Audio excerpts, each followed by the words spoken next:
Et Védrine dit on ne peut pas faire de parallèle entre l'Europe de l'Est et ce qui se passe au Maghreb, parce que c'est des pays où il n'y a absolument pas de tradition démocratique, et puis en plus il y a l'islam, je suis désolé. On peut dire que la démocratie marche dans les pays arabes. Avec l'islam, jusqu'en 1789, la démocratie ne reconnaît pas les jusqu'en 1789, il n'y avait pas de tradition démocratique en France. Pardon, il y en avait quand même beaucoup plus. Il y avait des parlements, il y avait des contre-pouvoirs, il y avait des assemblées locales. L'Europe ne pouvait pas faire tout ce qu'il voulait. Ça, c'est une caricature absurde. Christophe, vous êtes... Vous voulez enlever Moubarak. Qui voulez-vous mettre à sa place pour Mais écoutez, Moubarak, quand même, Christophe, il est resté 30 ans, et je constate que finalement... Qui voulez-vous mettre à sa place actuellement? Soyons logiques. Comment?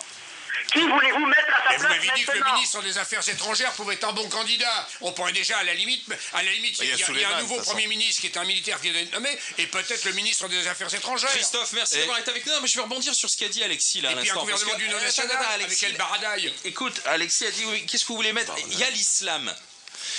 C'est ce qu'a dit Alexis Brézé. C'est l'islam qui fait peur. Oui, c'est ça. En fait, c'est l'islam. Non, on revient il y a l'islam des Lumières, il y a l'islam fondamentaliste. Enfin, et donc pour Alexis Brézé, en fait, le seul islam possible dans ces pays, c'est l'islam fondamentaliste. Moi, je regarde ce qu'il y a. On revient toujours à la même histoire. En Turquie.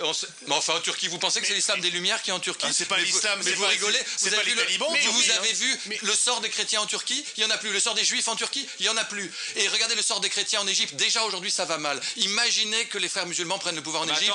Les Coptes, vous savez ce qui va leur arriver? Ça allait mal avec Moubarak. Eh bien, ça allait déjà mal avant.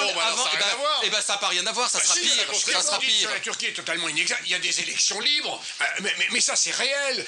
Elles sont surveillées par... La Turquie est dans un état d'islamisation progressive. Il reste une tradition de la Turquie laïque. Oui, des pays musulmans laïcs peuvent être démocratiques, mais des pays musulmans non laïques et islamistes ne sont... L'islam ne reconnaît pas la démocratie. Je n'invente rien. C'est la différence entre les gens qui pensent que... Si tout allait bien demain, oui, moi j'en rêve comme vous. Vous êtes des rêveurs, c'est formidable. Il faut regarder la vérité. Vous vous arrêtez un instant. Regardez ce qui se passe en Algérie. Regardez ce qui s'est passé en Algérie. Ça n'a rien à voir avec la Turquie, l'Algérie. L'Algérie n'a rien à voir. Le fils n'a rien à voir avec le Maroc n'a rien à voir avec la Tunisie n'a rien à voir avec l'Iran n'a rien à voir avec la Palestine. Moi je veux bien rien à voir avec rien. Partout où il y a des pouvoirs islamistes, partout les droits de l'homme n'existent pas, c'est comme ça. C'est faux, c'est faux. Pour la Turquie, c'est faux. La Turquie, on n'y est pas encore. Là, j'ai ça.